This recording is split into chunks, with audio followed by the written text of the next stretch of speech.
Muy buenas a todos y a todas. Lo primero que vamos a hacer es empezar en tiempo, así que ante todo agradecerles la participación a todos ustedes y a todos aquellos que nos han escrito eh, preocupados por poder estar a esta hora y compartir esta información nos parece tremendamente importante para el mundo entero. Quiero que me confirmen que se oye bien, que se ve bien, ¿cierto? Perfecto, doctora.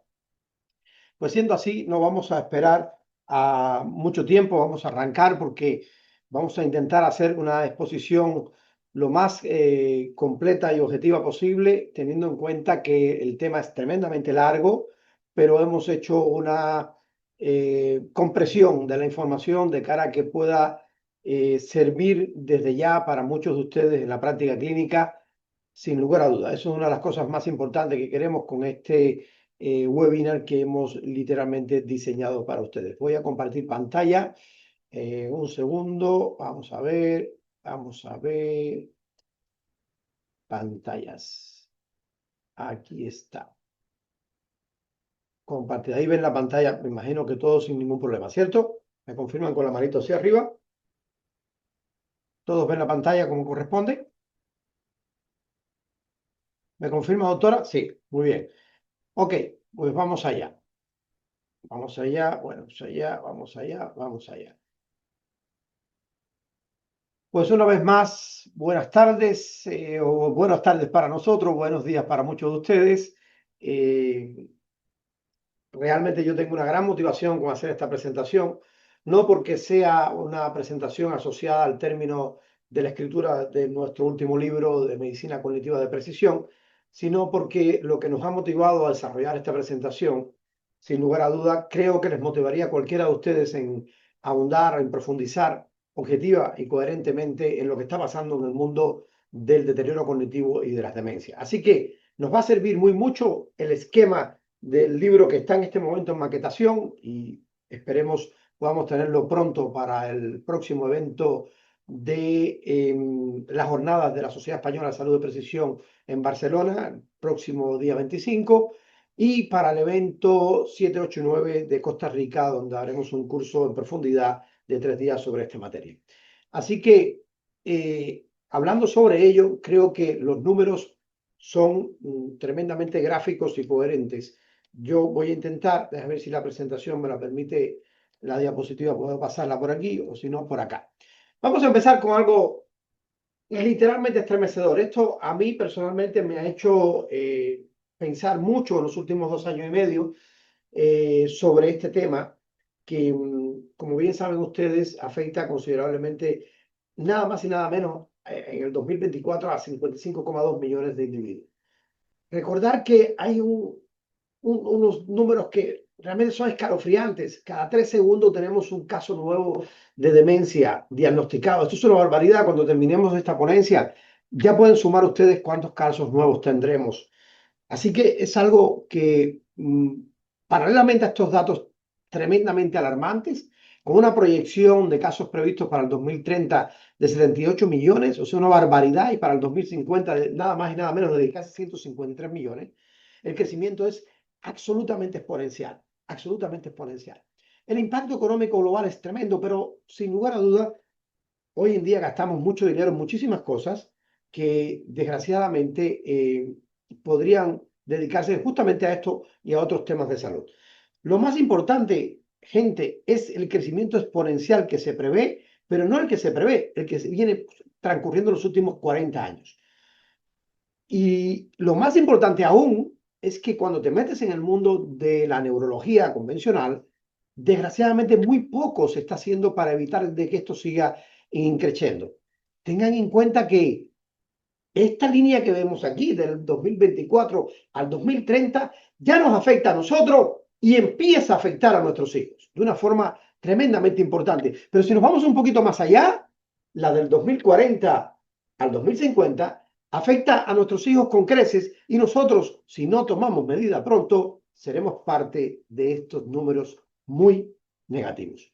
Hace una semana estuve presentando una ponencia en el Congreso de la Sociedad Española de Medicina, Antienvejecimiento y Longevidad en la Comunidad de Madrid. y daba estos datos epidemiológicos 2025 que son aterradores. 80% de los casos de Alzheimer ocurren en nuestras chicas y ocurren en la posmenopausia. Esto es tremendamente importante y no le prestamos atención. Hay 2 veces más riesgo de demencia en mujeres comparadas con hombres de la misma edad en estudios longitudinales de cortes globales. Y aumenta por 3 el riesgo de deterioro cognitivo acelerado asociado a la caída brusca estrogénica, especialmente en mujeres con menopausia precoz. Nada más y nada menos que casi el 67% de pacientes con Alzheimer son mujeres. Una proporción tremendamente significativa en la población en general. Esto, que es una evidencia rotunda, tampoco se le está prestando apenas atención. Tenemos el mundo del tratamiento, del manejo de nuestras chicas con menopausia basado en los sofocos y poco más, por el amor de Dios. La evidencia es rotunda, cruel y objetiva, y además actualizada. A esto hay que prestarle atención. Si nos vamos un poquito en profundidad, hay algo que empezamos a ver de una forma totalmente diferente a como nos han contado. Estos cerebros son de un individuo normal y corriente, y este cerebro que tenemos a la derecha, en un seguimiento por imagen, después de 2 años, se nota que en el paciente, literalmente hablando, que existe un deterioro cognitivo leve, ya empiezan a haber alteraciones que se logran visualizar en resonancias magnéticas y más allá en las funcionales. Hasta hace muy poco tiempo, incluso muchos compañeros nos siguen diciendo de que apenas hay alteraciones neurofuncionales en el deterioro leve cognitivo. Y el deterioro leve cognitivo o cognitivo leve, entre comillas, gran parte de los pacientes que sufren esta situación, esta entidad, cada vez en pacientes más jóvenes, serán candidatos a una demencia de Alzheimer o una demencia mixta, como me gusta llamarla a mí. La evidencia es rotunda. Por tanto, nosotros en el acápite del libro que acabamos de escribir, de 29 capítulos, 720 páginas, hemos hecho una distribución por capítulos del 1 al 3 en epidemiología, neuroanatomía y sistema linfático, del 4 al 7 en la neuroquímica y la función cerebral, como método de recordar lo importante que son estos aspectos. Entramos en el análisis crítico y fisiopatológico de literalmente las demencias en cuanto a concepto y a por qué está sucediendo este fenómeno. Y luego del 3 al 21 en el valor que tiene la neurointervención multidominio. Y es tremendamente importante que entendamos esto. Cada paciente lleva un manejo específico, por esto se hace necesario el abordaje desde la precisión al contexto de la medicina cognitiva. Terminamos con 7 capítulos dedicados a los protocolos clínicos de precisión para dar estrategias objetivas para que ustedes, nuestros compañeros y todo el mundo que pueda tener la capacidad de abrir su mente para refrescar lo que está aconteciendo en la realidad hoy en día, lo ponga en práctica. Si echamos una mirada al cerebro humano en cifras, tenemos esta barbaridad de datos tan interesante, pesando apenas 1,3 kilogramos, con un 75% de agua, con una velocidad de transmisión sináptica bárbara. Los ordenadores cuánticos estarán cerca de estos números, con nada más y nada menos que 86 billones de células gliales, con nada más y nada menos que literalmente de 100 a 100.000 trillones de sinapsis. Cada neurona tiene entre 10.000 y 14.000 sinapsis, conexiones. Esto es tremendamente interesante. Este cerebro que pesando apenas el 2% del cuerpo del individuo, es capaz de consumir el 20% de la carga energética que producimos cada día, llegando a afectar hasta el 25% de la glucosa sistémica que tenemos en nuestro organismo. Y para variar, es bañado, literalmente hablando, por el contenido que lleva una botella de vino y hasta 1 litro por minuto. Es tremendamente impresionante y la capacidad de guardar datos es de 2,5 petabytes, que es una barbaridad. Hay datos evolutivos muy bonitos que nos muestran cómo el cerebro de un niño por 2 veces, ¿cierto?, llega a estar cercano a lo que vemos en el cerebro del adulto cuando ya tiene 3 años. Por tanto, hay una etapa crítica muy importante a entender en este ámbito desde el punto de vista clínico. Y una de las cosas que están muy anexadas al entendimiento hoy en día de los cuadros demenciales está asociado a la eficiencia sináptica y metabólica que sabemos disminuye con la edad. ¿Con qué edad? Con los hábitos que tomamos con la edad, el hábito del poco movimiento. Literalmente hablando, esto es trascendental. Por tanto, muchas veces, como dice nuestro querido amigo Felipe Isidro, enfermamos más que por los años, por los daños y por los daños que traen consigo muchos hábitos del ser humano. Bien, nos vamos un poquito más en profundidad y entramos en un sistema tremendamente interesante que es el sistema linfático, el sistema linfático del cerebro, ese que apenas se descubrió en el 2012 y que pensábamos que no existía para nada y que juega un rol fundamental en la eliminación de desechos metabólicos cerebrales. Aquellos desechos metabólicos que, dicho sea de paso, en la mayoría de nuestros libros actuales que reciben información nuestros médicos jóvenes, se sigue diciendo que son la causa fundamental de las demencias. Y hablo de las proteinopatías, las betamiloides, la proteína tau, la fosforilación inadecuada, algunas otras proteínas relacionadas en este caso con el Parkinson. Por tanto, el haber descubierto el sistema linfático y en saber el rol que tiene a través del flujo paravenoso del líquido cefalorraquídeo, que realmente lo que hace es bañar, o mejor dicho, eliminar o ayudar a hacer un washing brain, como le digo yo, ¿cierto?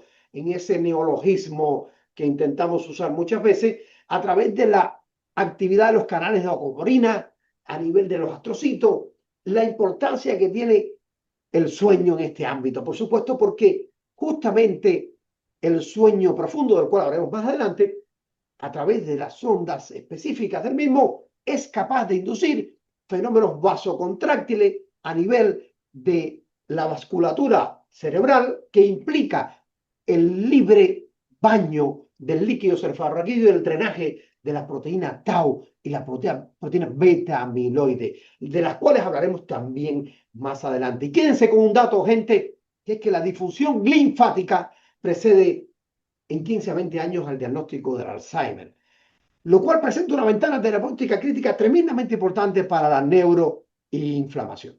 Otros elementos mal tenidos en cuenta, tristemente, y que están muy en desajuste, sencillamente porque el ser humano hoy en día vive desconectado de la biología que nos ha desarrollado hasta aquí, dicho sea de paso, es el maltrecho de nuestra neurobioquímica de neurotransmisores.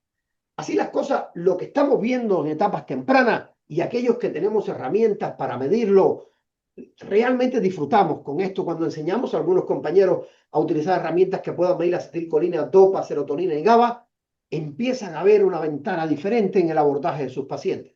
Tenemos una enorme cantidad de la población con gran problema con la acetilcolina. Sí, con la acetilcolina, ese neurotransmisor tremendamente crucial en la plasticidad sináptica. Vemos pacientes con 30, 40 años con un compromiso de un 50, un 75 y hasta un 100% de la acetilcolina. Esto es tremendamente nefasto porque asociado a la alteración del metabolismo energético neuronal, induce un proceso muy negativo llamado autocanibalismo neuronal, que está muy correlacionado con el crecimiento increciendo de los cuadros demenciales.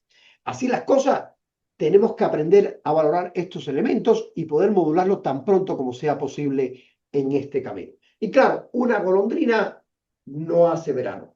Hay otro elemento tremendamente importante que en el libro le dedicamos un capítulo entero y que está abandonado por la ciencia clínica en general.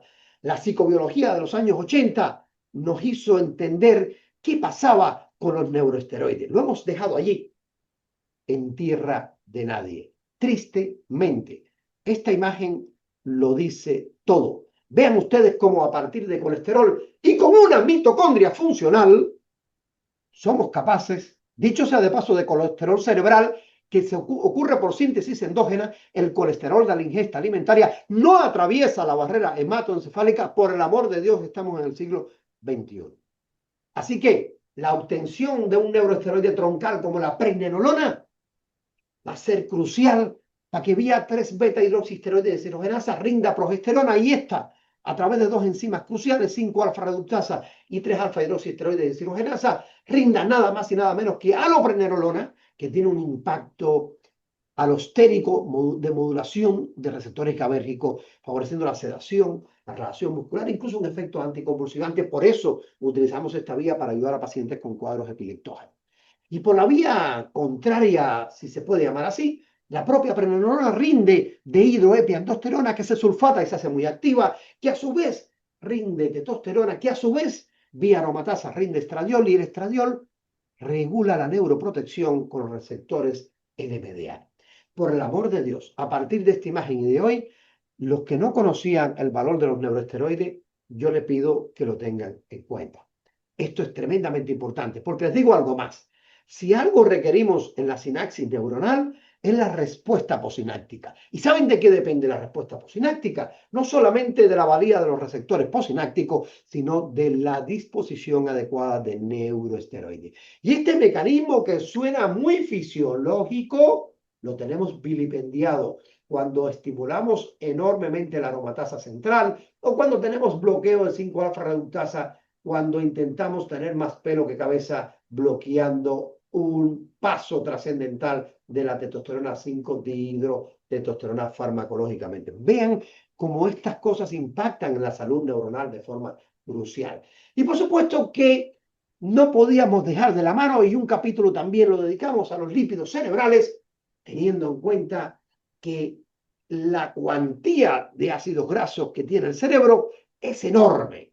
60% de los mismos está compuesto por un ácido graso poliinsaturado de la serie 3 llamado docoxahexaenoico, con una función tremendamente interesante porque genera una protección muy, muy importante y una difusibilidad neuronal que solo lo puede permitir la disposición de este ácido graso en su forma cis, no trans, porque este ácido graso es susceptible de oxidación y frente a un contexto neuroinflamatorio per se, cosa que abunda en la población en general y que es uno de los factores que está detrás de este crecimiento exponencial, induce notoriamente un daño tremendamente importante de lipoperoxidación en la membrana y dificulta el espacio y la actividad sináptica de difusibilidad neuronal.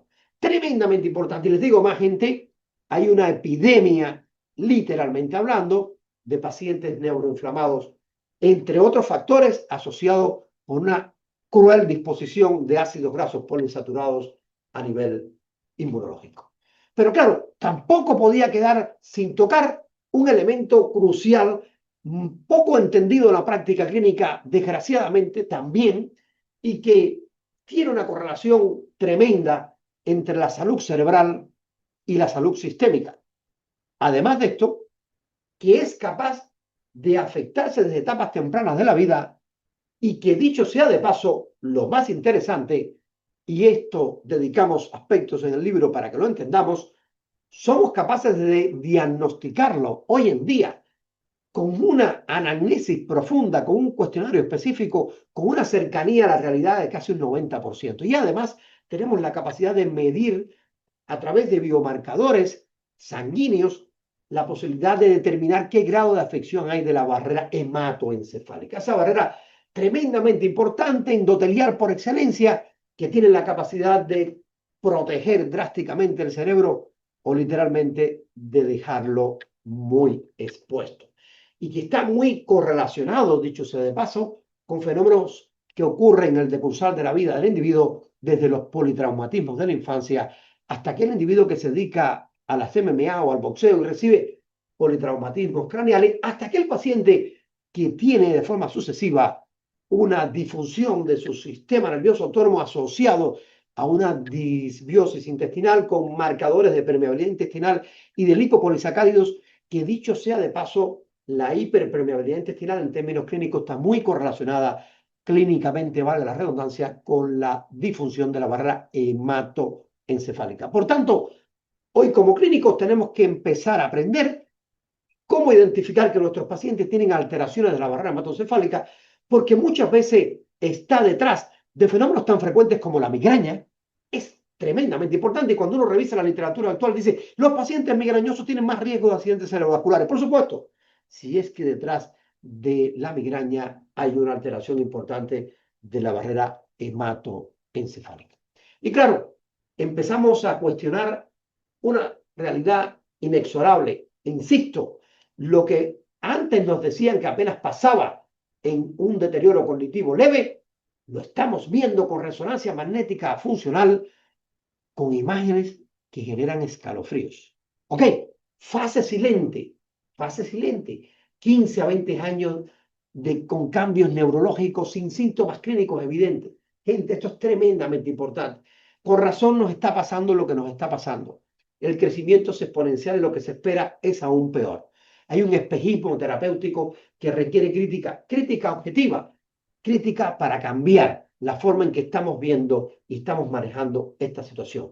Hay que cambiar el paradigma y hay que, en vez de fijarse en una intervención tardía, que dicho sea de paso, nunca es tarde, porque estamos viendo pacientes con deterioro muy marcados, con demencias establecidas, con manejos troncales, con respuestas inesperadas, no solo para su neurólogo, sino incluso para nosotros, teniendo en cuenta la consistencia del daño mecánico neuronal en pacientes con estadio 3-4 de cuadro demencial.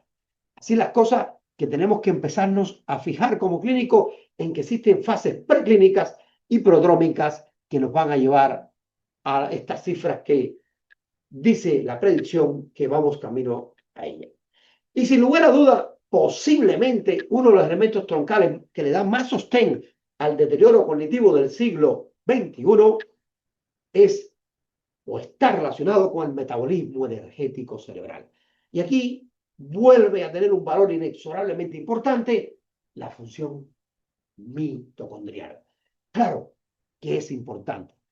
Si bien es cierto que solo con un 2% del peso corporal llega a consumir el 20% de la energía total, siendo hasta el 25% del consumo de glucosa circulante solo del cerebro, esto infiere que es una maquinaria con una densidad mitocondrial brutal y que el daño de esa densidad mitocondrial induce alteraciones inexorablemente nefastas para la sinaptogénesis per se. Cuando encontramos un individuo en condiciones muy deleterias, incluso en estadios más avanzados de la enfermedad, cuando hacemos un cambio metabólico inteligente y logramos que entre en cetosis, podemos encontrar mejorías clínicas, vuelvo, repito, inesperadas. Por el amor de Dios, anótenlo. Y esto no es por gusto. Sabemos que una molécula de glucosa y una de oxígeno nos rinden 36 moléculas de ATP en la cadena respiratoria, el ciclo de Krebs, dentro de la mitocondria. Bien, esta imagen muy bonita que tenemos aquí. Y sabemos que si logramos que en vez de usar glucosa, usemos un cuerpo cetónico, entonces nos vamos a más de 100 ATP.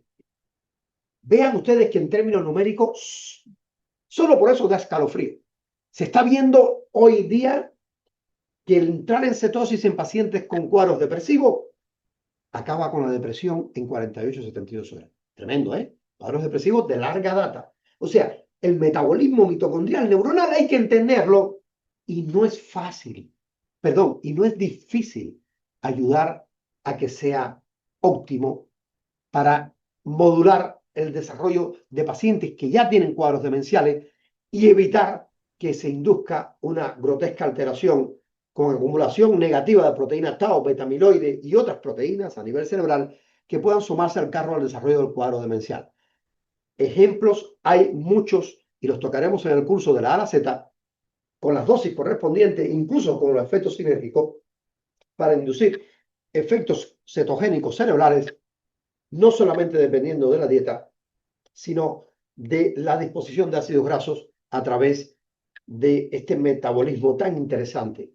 Y algo muy importante que no se puede olvidar en este ámbito del metabolismo energético cerebral, por el amor de Dios, tengámoslo en cuenta, es el fenómeno de la hiperinsulinemia compensadora secundaria a la necesidad, o mejor dicho, a la resistencia insulínica que afecta drásticamente nuestro cerebro.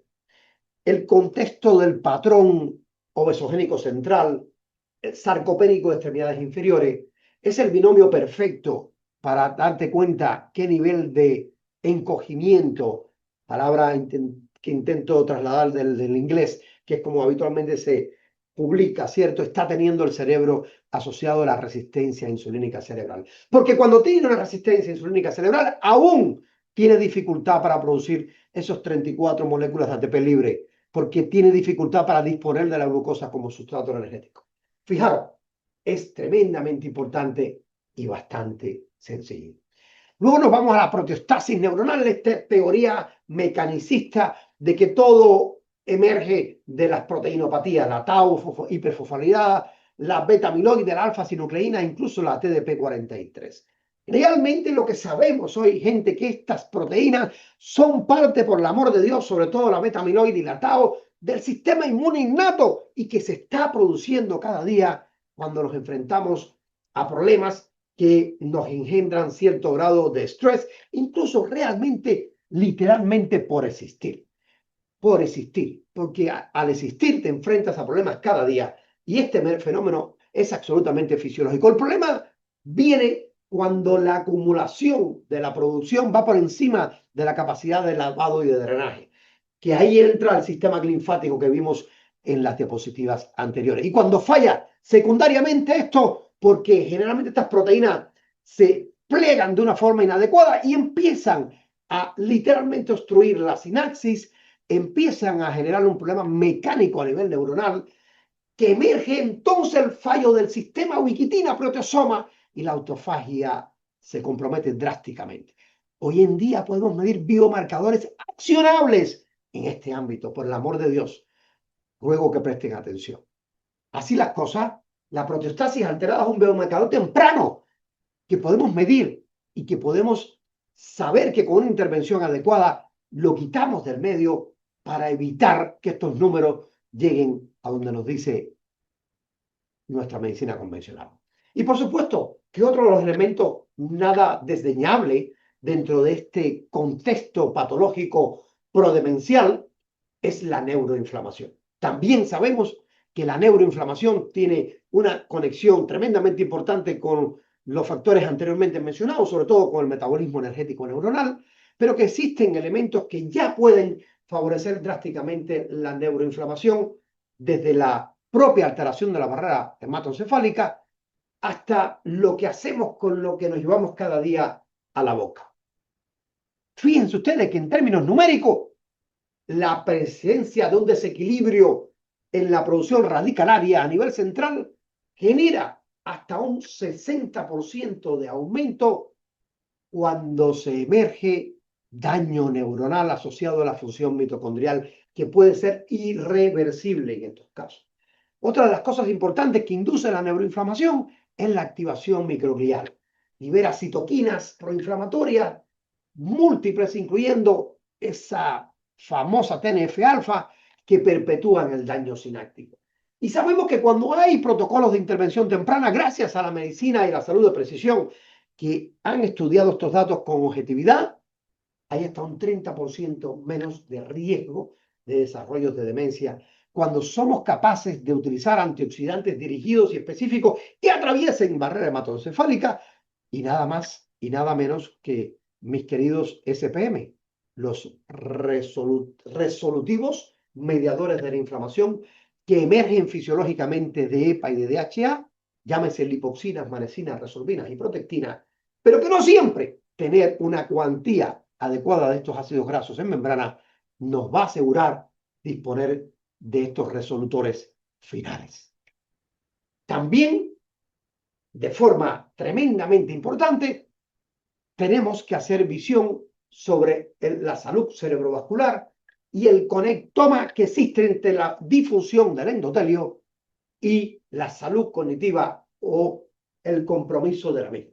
Vean ustedes que una función endotelial comprometida, estamos viendo muchísimos pacientes jóvenes con disfunción endotelial. Por el amor de Dios, tengan muy en cuenta esto. Genera un aumento de un 42% del riesgo de demencia.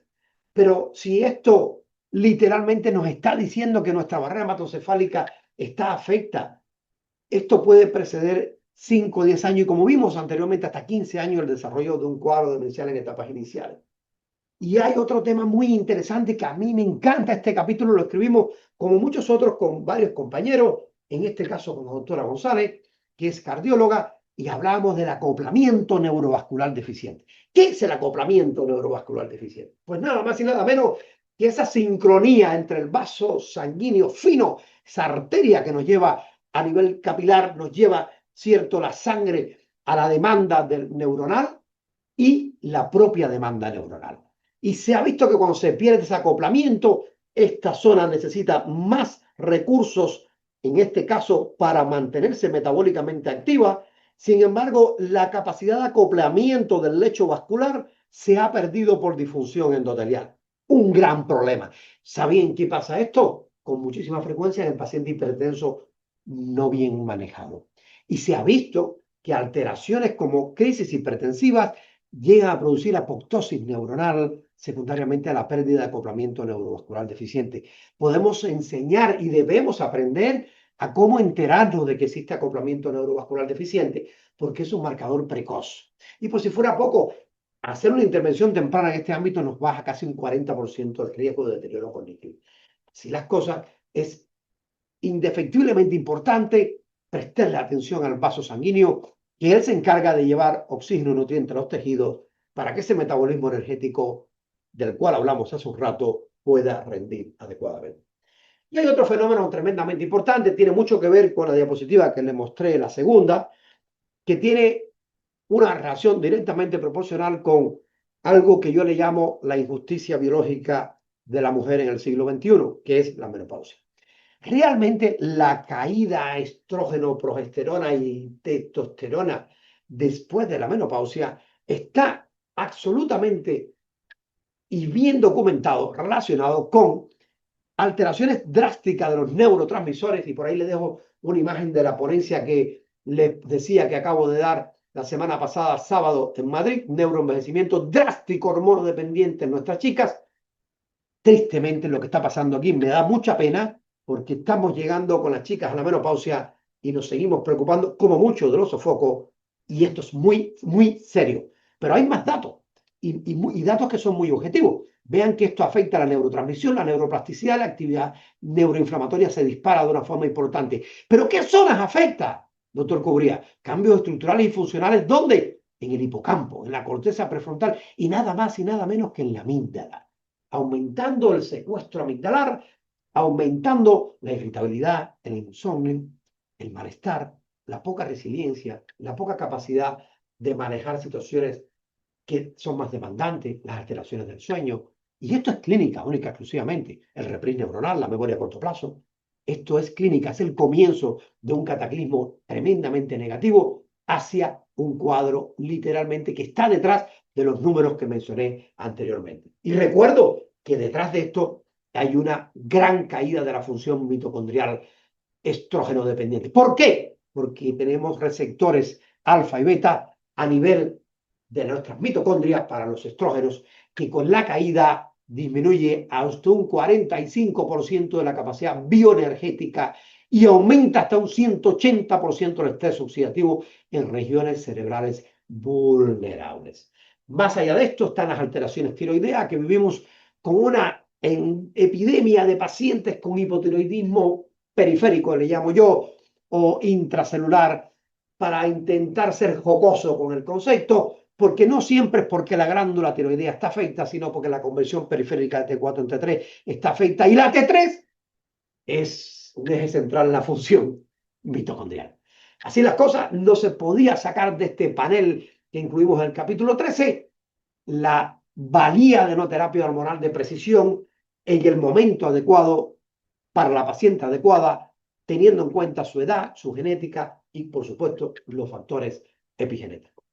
Y, por supuesto, que también es muy básico saber que hoy no solamente la ingesta de alimentos con un grado de procesamiento importante, que es lo que abundan en nuestro supermercado y lo que llenan nuestras familias a la hora de comprar sus carritos, los que tienen la suerte de tener posibilidad de comprar sus carritos, sino que el impacto de estos alimentos, que dicho sea de paso en términos bioquímicos, están cargados ya de productos de glicosilación avanzada. O sea, cuando estamos cuidándonos de una diabetes tipo 2 porque no queremos glicar proteínas, porque cuando glicamos la hemoglobina no estamos haciendo más nada que glicar el resto de nuestras proteínas, esto no deja de afectar las proteínas que están a nivel cerebral, no deja de inducir inflamación sistémica, no deja de inducir neuroinflamación, no deja de inducir disrupción de la barrera hematoencefálica, no deja de cascarse la microbiota intestinal y no deja de inducir elevación de la resistencia insulínica cerebral. Fijaros qué interesante, y cuando se han hecho estudios longitudinales mostrando cómo la dieta MIN reduce hasta el 53% del deterioro cognitivo, mientras lo comparamos con el consumo regular de ultraprocesados, que aumenta casi un 30%.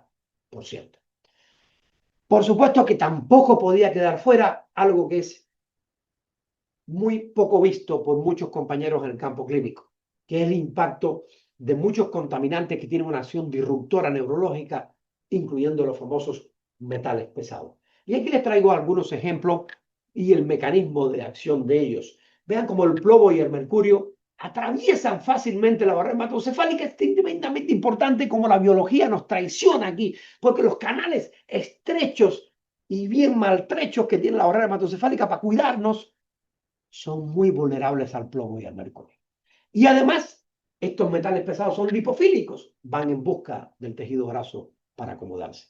No menos pasa con el aluminio y el cadmio, que está asociado de forma drástica a cuadros de neurodegeneración acelerada y estrés oxidativo, nada más y nada menos que en las zonas límbicas. Entonces tenemos una enorme cantidad de pacientes disautonómicos porque tienen una amígdala hipertrófica asociada, entre otras cosas, a elevados niveles de aluminio y de cadmio. Y por si fuera poco, estamos el 29 de noviembre, Dios mediante, estaremos en Sevilla en un congreso donde nos ha invitado a hablar del impacto sistémico de los microplásticos. Yo le he llamado a la ponencia las plasticopatías en el siglo XXI. Pesticidas, bifenoles, policlorados, todos estos comprometen de forma drástica la señalización neuroendocrina esencial. Así que esto también lo tenemos que tener en cuenta. Y luego, en el capítulo 16, y no podía faltar, es hasta qué punto realmente es bueno tomarse una copa, doctor, o dos, o tres, o media. Los estudios longitudinales a día de hoy, los más exigentes dicen que ninguna. Los más permisivos dicen que una copa a la semana no genera daño. Y a partir de dos en adelante empieza el daño a inducirse. Si somos un poquito serios en el campo de la bioquímica clínica, sabemos que la ingesta de alcohol trae consigo la requerida conversión a acetaldehído a nivel hepático. Y la acetaldehído es un neurotóxico tremendo. Incluso hay estudios con resonancia magnética mostrando muerte cerebral tras una ingesta de alcohol. Y esto se ha convertido muchas veces en la vía en que el ser humano obtiene compensación versus el estilo de vida que tiene. El efecto directo del alcohol a nivel central, sobre todo frontotemporal, es dosis dependiente y es acumulativo. Otros dicen que el cannabis no, que el cannabis sí que es muy bueno. Todo lo que se ha visto en este ámbito impacta de forma importante en la condición ejecutiva y, por supuesto, superlativamente en los portadores de catecolon-metiltransferasa valina-valina, o sea, lenta, de lo cual hablaremos más adelante.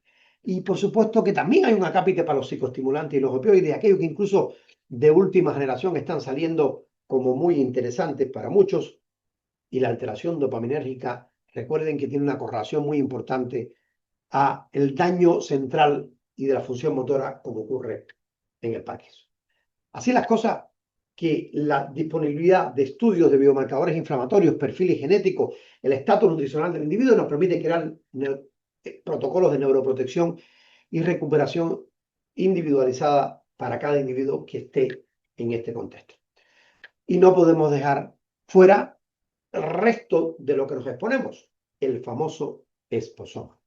Y aquí tenemos por un lado el impacto de estas PM2.5 y PM10, que son moléculas tremendamente pequeñas que atraviesan barrera hematoencefálica y que pueden aumentar el riesgo de demencia, gente, miren los números, hasta un 92% en zonas altamente contaminadas. Y podemos decir, bueno, pero zonas altamente contaminadas habrá muy pocas. Ya les digo yo, podrán leer este capítulo con ganas porque van a darse cuenta que en muchos de los sitios donde ustedes viven, siendo uno de ellos o dos de ellos estando en España, tienen elevadísimos niveles de PM2 y PM10, que no solamente afectan la salud neuronal, por supuesto, afectan la salud cardiovascular y mitocondrial.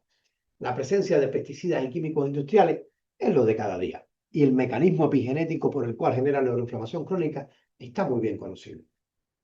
Y hoy hay evidencia que va emergiendo cada vez más sólida del impacto de los campos electromagnéticos, sobre todo en la disfunción del pacemaker o reloj central, que induce una cascada de alteraciones en los relojes periféricos, afectando consecuentemente el metabolismo neuronal. De los metales pesados hemos hablado algo y de los microplásticos que desgraciadamente están en cada órgano de la economía. Tener en cuenta, les adelanto, para el 29 de noviembre, si no van a estar muchos de ustedes, que el ser humano promedio está ingiriendo una tarjeta de plástico por semana. Ahí lo dejo. Así las cosas, que esto hay que tenerlo muy en cuenta. Y claro, no todo el que se expone desarrolla el problema. ¿Y por qué pasa esto? Porque tenemos una variabilidad genética que determina nuestro deterioro o nuestro riesgo al deterioro o nuestra capacidad de protección like. Y además, dicho sea de paso, que influye en cómo respondemos a nutracéuticos y a fármacos que podamos necesitar en caso de que se requieran intervenciones. Así que, de forma muy resumida, que ampliaremos drásticamente tanto en el libro como en el curso, hablamos de APOE4 y el riesgo de Alzheimer, porque compromete drásticamente la movilización de ácidos grasos a nivel cerebral, incluso la del propio mercurio. Y los que tengan un APOE4, no quiero que entren en un modo disautonómico, quiero que se empiecen a atender por un profesional competente que les pueda ayudar, porque esto es epigenético y si hacemos lo que hay que hacer, no tienen por qué entrar en la estadística de tanto riesgo de Alzheimer. Influye el gen de la metilteretrofolato reductasa, por supuesto, el metabolismo del folato, porque es central en un ciclo tan importante como la demetilación de la metionina, y la catecolmetiltransferasa, que influye en la función ejecutiva o no. Recuerden que esta catecolmetiltransferasa tiene una doble acción, una como elemento por el cual se degrada la dopamina, uno de ellos, la otra es la MAO, y además de eso solemos degradar fisiológicamente los estrógenos por vía catecolmetiltransferasa.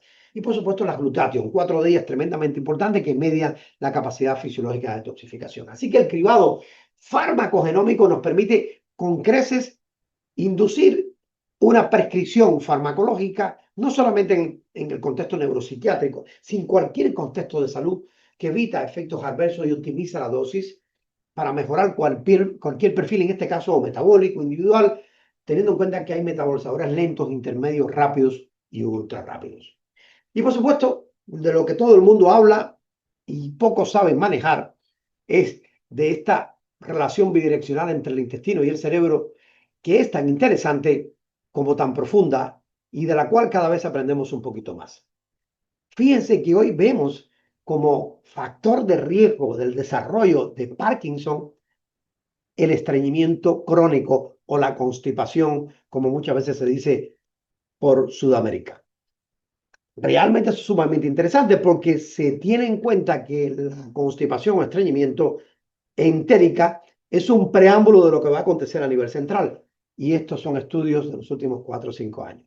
Pero se ha visto una asociación tremendamente importante entre perfiles de microbiota en pacientes con Alzheimer, con Parkinson y esclerosis lateral amiotrófica, la enfermedad de Lou Gehrig. Y por supuesto que en esta maravilla de entorno digestivo que tiene nada más y nada menos que 10 metros, encontramos partes que pueden ser muy hiperpermeables, favoreciendo drásticamente y acompañando la permeabilidad reumatoencefálica y favoreciendo el paso de endotoxinas al ámbito o al lecho vascular, que difunden drásticamente y potencian la actividad de nuestras citoquinas inflamatorias y además emergen a través de señalizaciones aferentes al sistema nervioso autónomo vía vago que afectan drásticamente el sistema nervioso autónomo en sus ramas simpáticas, lo cual se sube al carro de la neuroinflamación. Así las cosas, que el uso de probióticos neuroinmunomoduladores de última generación, algunos prebióticos selectivos en dependencia de la situación del paciente, y aquí suelo ser exigente, no vale cualquiera para todo el mundo, va a depender de un estudio que tengáis de 16 RNA o secuenciación masiva, si no es todo ensayo y error, y es muy amplio la capacidad de respuesta que puede haber en este entorno, y está muy asociada al detalle y la precisión. Y existen ya postbióticos bioactivos adaptados al perfil microbiómico del individuo, que estamos dando literalmente un salto cuantitativo y cualitativo muy importante en los últimos 5 años con respecto a estas herramientas. Y por supuesto que ante todo este fenómeno no se podía dejar de mencionar a uno de los elementos más drásticos en términos de efecto hipocampal, la hipercortisolemia crónica. Esto que acompaña al famoso disestrés, esa alteración del eje hipotálamo hipofisario adrenal, para el cual estamos preparados para respuesta aguda, jamás para la crónica. Frente a la aguda, o ganamos o perdemos, pero viene el descanso inmediato. Esto no lo estamos viviendo en el día a día, es todo lo contrario. Y esto, por supuesto, como bien saben ustedes, esa hipercortisolemia crónica no solamente induce apoptosis de las capasas mitocondriales neuronales, favoreciendo la muerte celular acelerada, en este caso neuronal, sino que tiene un impacto sistémico interesantísimo desde la eminente inicial hiperproducción de ácido clorhídrico en la cámara gástrica y pexina, favoreciendo la génesis de cuadros disbióticos y de permeabilidad intestinal, hasta el efecto negativo, o mejor dicho, fisiológico, sobre nuestro hígado, liberando de forma inexorable glucosa que promedia de forma importante la glicación de nuestras proteínas. Así las cosas, no solamente esto impacta el mecanismo de glicación, sino que afecta drásticamente la propia función mitocondrial. De esto tendremos que hablar, porque existen biomarcadores de estrés específicos tempranos con respecto al neurodaño, y se pueden generar protocolos adaptogénicos, secundariamente la presencia de estos literalmente protocolos. Así las cosas, tampoco podíamos dejar aparte la cronobiología y la medicina del sueño, y en el capítulo 21 profundizamos drásticamente en ellos, porque vimos que la presencia de ondas lentas N3 y sueño REM son tremendamente importantes en la depuración linfática cerebral. El reset de cada día ocurre cuando entramos en sueño profundo, y ahí, cuando entramos en REM, consolidamos memoria. Así que la neuroprotección está dada por la optimización del sueño, reduciendo casi un 30% el riesgo de demencia tras la eliminación de proteína beta-amiloide y tau. Una eficiencia de sueño superior al 85% y más del 15% de sueño profundo, importante entre 1 y 2 horas, son marcadores clave de un sueño neuroprotector. Y esto es totalmente medible hoy en día con dispositivos wearables que nos pueden decir por dónde vamos, qué estamos haciendo bien, mal o regular. A veces una tontería, comillas, cenar 1 hora antes de acostarnos, 2, incluso puede afectar drásticamente la no entrada al sueño. Tomar alcohol en la noche, sin lugar a dudas hacer ejercicio físico en la noche. Existen muchos factores que pueden alterar el sueño en su fase, en su fase de ondas lentas, el sueño profundo y el sueño REM. Y si no somos capaces de medirlo, lo demás te da un tema subjetivo. Yo duermo 6 horas, bueno, y 7, y bueno, pues me levanto y 8 el día. Cuidado, tú no sabes lo que está pasando cada día. Estás acumulando una neuroagresión que, dicho sea de paso, es como un elástico, en algún momento te va a traer problemas. Y por supuesto que frente a esto hay herramientas muy interesantes, que es la capacidad neuroplástica que tiene el cerebro, incluso hasta en estadios tardíos, mejor dicho, en estadios eh, de pacientes que tienen ya más de 75, 80 años, cómo somos capaces de inducir neuroplasticidad cuando se hace estimulación cognitiva con protocolos específicos personalizados asociados a trabajo de ejercicio físico, no solamente aeróbico en zona 2, que ya conocemos, sino el valor del ejercicio en zona 5, la diferencia e importancia que hay con la prescripción de ejercicio en la mujer versus el hombre, cuidado con esto. La pérdida de tiempo, entre comillas, de trabajar en zona 3 y zona 4. Nos interesa zona 5 y zona 2, que son más pro BDNF. Ok, hay detrás de esto muchísima información que profundizaremos en el curso sin lugar a duda, pero que ya podéis tener en cuenta, porque si partéis con esta duda y empezáis a buscar datos, aunque le dediques mucho tiempo, va a valer la pena porque te puede ayudar mucho en el manejo de tus pacientes. Y bueno, algo que está aconteciendo, desgraciadamente, hace unos 5 años solo decíamos que esto lo hacían nuestros hijos, que no podían desprenderse del celular o del móvil. Hoy en día nos pasa a nosotros exactamente igual, unos porque trabajamos con ellos, otros porque nos comunicamos con ellos. Y en realidad hay que hacer un manejo inteligente de esto porque no es una tontería. Hay un riesgo atribuible poblacional de un 7,9, casi un 8% de casos de demencia con el uso inadecuado de estos dispositivos. Así que reducción de la conectividad funcional en corteza prefrontal se ha visto y una muchísima menor expresión génica de factores neurotróficos como el BDNF.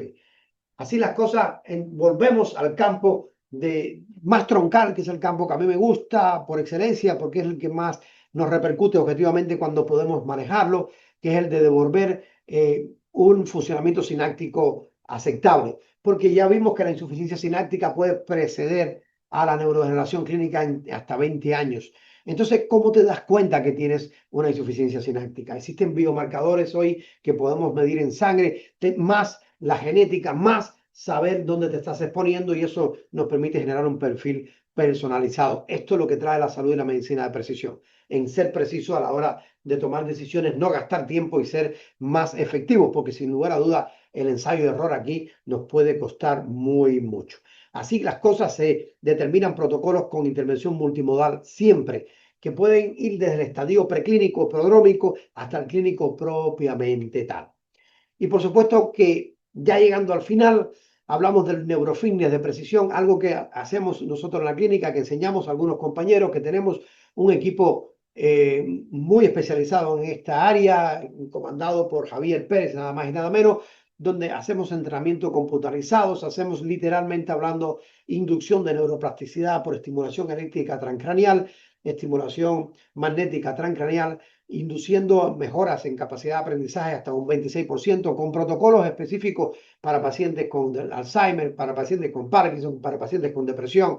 Esto es un área tremendamente bonita que se integra al manejo multimodal de la situación emergente, drástica e increciendo que tiene la salud cerebral, literalmente hablando, gente. Y vamos al acto clínico. Terminamos un capítulo dedicándolo a darles protocolos, literalmente. ¿Qué es lo que quiere el clínico? ¿Qué quiere el clínico? Que me enseñes a qué hacer con estos pacientes. A, B, C, D y E. Realmente en este ámbito, el tener a un A, B, C, D y E ha costado muchísimo, porque sin lugar a duda la singularidad de cada individuo y las variables que influyen en su salud neuronal son totalmente diferentes entre uno y otro. Sabemos que además la biología es totalmente diferente en un individuo y otro, incluso siendo gemelos homocigotos, ¿cierto? Así que lo que hicimos fue estratificar terapéutica por estadio, teniendo en cuenta evaluación genética de ApoE, metiltetrahidrofolato reductasa, de BDNF, de COM, de GCT y de otros genes importantes en dependencia de la condición de cada uno y de la clínica de cada uno. Integramos los biomarcadores sanguíneos con neuroimagen y evaluación cognitiva, sobre todo con evaluación cognitiva y con uso de cuestionarios muy interesantes, y determinamos si usamos algoritmos terapéuticos que están muy personalizados, asociados al perfil metabólico individual del individuo, generando protocolos secuenciales que van desde la prevención. Por eso hablamos de neuroenvejecimiento. Hay que entender qué ocurre en el neuroenvejecimiento, cómo podemos prevenirlo, cómo podemos hacer el health span del cerebro, lo más tarde posible que llegue cualquier patología. Un día antes de morirnos, pero nos morimos a los 100. El deterioro cognitivo leve, pay attention, por el amor de Dios. No nos quedemos con el cuento de que si empiezo a tener memoria a corto plazo, que dónde dejé la llave, que dónde dejé el vehículo, que dónde dejé el coche, que dónde dejé el auto, que dónde voy, que dónde vine, prestarle atención. El cerebro se está quejando. No nos quedemos con la idea de que eso, bueno, es el estrés. No, no, no, es que el estrés nos está matando y está matando también nuestras neuronas, muy importante. Los cuadros demenciales iniciales, incluso sin lugar a duda con menos éxito, pero con un éxito interesante. Hemos tenido 4 o 5 casos en los últimos 2 o 3 meses, secundariamente a dar a conocer que habíamos escrito estos libros, con una respuesta muy bonita en pacientes con demencia avanzada. Así que organizamos el capítulo del 1 al 8 en comprensión multidimensional de epidemiología, neurología y fisiopatología de las demencias, del 9 al 18 en mecanismos moleculares y biomarcadores para evaluación, y del 19 al 29 implementando protocolos terapéuticos para que los podáis poner en el ámbito clínico as soon as possible, más nos vale la pena. Y claro, yo les quiero invitar a que nos acompañen próximo 7, 8 y 9 de noviembre estaremos en San José, en Costa Rica, en el Colegio de Farmacéuticos, haciendo un curso en lo cual lo que ustedes han visto en pantalla es más o menos el 60% del temario. Tenemos 3 días y 30 horas para debatir sobre esto, estudiar, hablar, comunicarnos, aprender y trasladar la necesaria e importante situación que tenemos con respecto a la salud neuronal en el siglo XXI, a la que tienen nuestros padres, a la que tienen nuestros amigos, a la que tenemos nosotros y a la que dice la epidemiología mundial que vamos a tener, que no es nada favorable. Aquí podéis escanear el programa completo del curso y creo que quien lea el programa completo y tenga ganas de crecer dentro del ámbito de la prestación clínica nos va a acompañar. Así las cosas, todo esto emerge con la creación de este libro, Medicina Cognitiva de Precisión, que ahora se está maquetando, del neuroenvejecimiento óptimo al manejo avanzado de las demencias, que ya adelanto que será Costa Rica el primer lugar en América donde sea el lanzamiento del mismo, Dios mediante, porque estamos trabajando para que así acontezca de forma tremendamente importante. Incluso es muy posible que sea Costa Rica y que no lleguemos a Barcelona para poder tener el libro. Y bueno, yo estaría muy a gusto porque mis amigos ticos son geniales, son tremendamente proactivos, son muy estudiosos y eso hay que premiar, no hay duda alguna. Así que no tengo ningún problema en compartirlo con ustedes primero que con el resto del mundo. Pero le quiero dejar un regalo porque yo siempre tengo la sensación de que doy poco.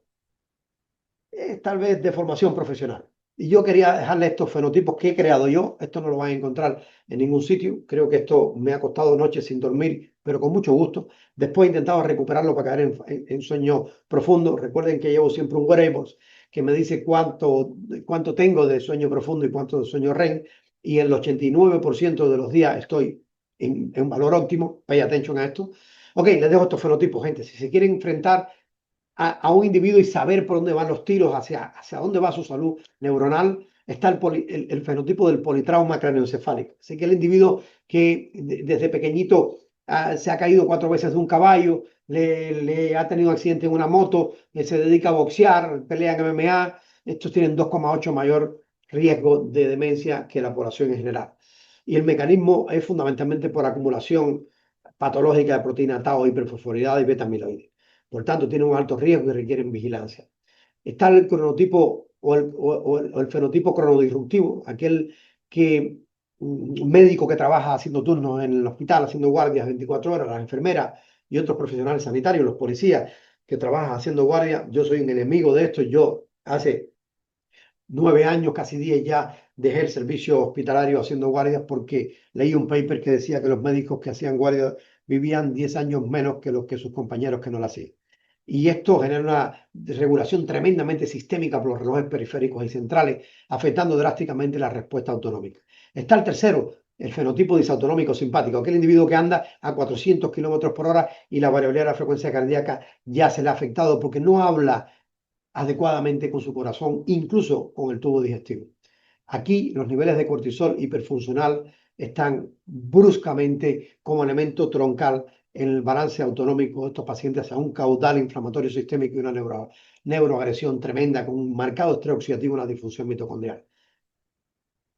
Está el fenotipo del endotelio vascular, aquel individuo con una disfunción endotelial. Recordar, estamos viendo pacientes con marcadores de disfunción endotelial temprano, endotelina 1, VCAN, PCR ultrasensible, disfunción del endotelio mediado por ultrasonografía. Y sin lugar a dudas hay que prestar atención, porque estos son grandes candidatos. Recuerden que, como yo les digo, el cerebro no está 100% bien hecho, está por encima del tronco supraórtico. El corazón tiene que bombear en contra de la gravedad para poder llevar esos 750 a litro de sangre por minuto. Aquellos que el fenotipo de los vulnerables genéticamente, polimorfismo APOE4, incrementan entre un 13 y un 12% el riesgo de Alzheimer si no hacemos nada. ¿Ok? Afectando drásticamente el metabolismo lipídico y la depuración de beta-amiloide. Aquí tienen otros 5 fenotipos: el tóxico por exposición involuntaria, aquel individuo que está expuesto a xenobióticos, a metales pesados, que comprometen drásticamente su función neurológica, alteran la barrera hematoencefálica, promueven la neuroinflamación. Aquellos otros que son tóxicos, que es el fenotipo tóxico por hábito, consumo de sustancias neurotóxicas, elementos procesados o ultraprocesados, desde el tabaco hasta los edulcorantes. aquel fenotipo inflamatorio oxidativo AGPI, ácidos grasos poliinsaturados, aquel individuo con activación microglial per se crónica asociada a un ratio desequilibrado de la serie 3 y la serie 6, 90%, 95%, 99% de la población mundial, gente, por el amor de Dios, con elevación de citoquinas proinflamatorias totalmente medible. Está el fenotipo del hormonoafecto. ¿Cuál es el hormonoafecto típico? Fundamentalmente nuestras chicas en la menopausia, no hay duda alguna. Sin lugar a duda también el hipotiroidismo subclínico, entre comillas. Realmente el hipotiroidismo recuperado puede generar una recuperación de una demencia, son de las pocas demencias reversibles 100%, pero cosas que no se ve casi siempre hoy en el campo clínico, sencillamente porque de alguna manera le prestamos atención más temprano a nuestros pacientes. Buena, mala o regular, pero le prestamos atención. Más no hay duda que la menopausia es un momento crucial y tengan ustedes en cuenta que esto no solamente, chicas, les tiene que preocupar a las que han llegado a la menopausia, les tiene que preocupar a las que van camino a la menopausia, les tienen que preocupar a las que, si Dios quiere, estarán vivas para tener la menopausia y les tiene que preocupar a las que ya han pasado la menopausia, porque en cualquiera de las etapas se puede hacer para poder mejorar la situación neurofuncional y sistémica y adelanto más, musculoesquelética de nuestros pacientes. Está el fenotipo alimentario por excelencia, aquel individuo que es un desastre comiendo, que tiene una ingesta muy poco mediterránea, muy desordenada, muy prooxidativa, muy proagresiva neurológica y funcionalmente. Y aquí tenemos, desgraciadamente, muchos individuos jóvenes que además se ha convertido esto en el mecanismo o en la forma habitual por la cual se alimenta. Tener en cuenta estos fenotipos ya os va a ayudar en el campo clínico, porque después no quiero que me digan, pero es que hace el seminario, el webinar, y hay muchas cosas que no has dicho, imposible, porque aquí 29 capítulos, hay 2 años y medio de trabajo y habrán 30 horas de clase, 6, 7, 8 y 9 en Costa Rica. Así las cosas que, llegando al final, los invito nuevamente a participar con nosotros en este evento. Aquí tienen la posibilidad de poder enviar un WhatsApp e inscribirse. Encantados de atenderle. Tenemos 75 cupos, ya sé que hay 60 y pico anotados largos. Los que quieran estar, encantados de poder participar con ustedes de forma objetiva. Seguro que se llevará mucha información para ponerla en práctica de forma vanguardista 100%. Y muchas gracias. Espero que hayan disfrutado esta ponencia. Yo he quedado bien, he dicho que en una hora iba a dar lo que me llevó 2 años y medio de trabajo. Realmente ha sido un 60-70%. Imposible todo. Pero creo que no quiero quitarle mucho más tiempo a muchos de ustedes, sencillamente eh, porque el tiempo es oro también y no quiero que se comporten como individuos disautonómicos también. Una tarde de sábado para nosotros, una mañana de sábado para ustedes.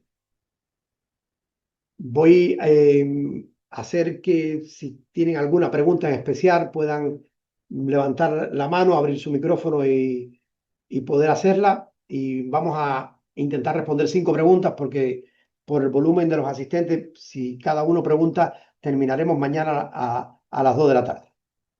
Así que quien quiera me levanta la mano y la pregunta puede ser con respecto a la información vertida, puede ser con respecto a las características del curso, a lo que sea. Aquí Carla arriba va a levantar la mano, yo le pongo ver, a ver, ¿dónde la tengo? Aquí, donde te tengo que abrir el micrófono.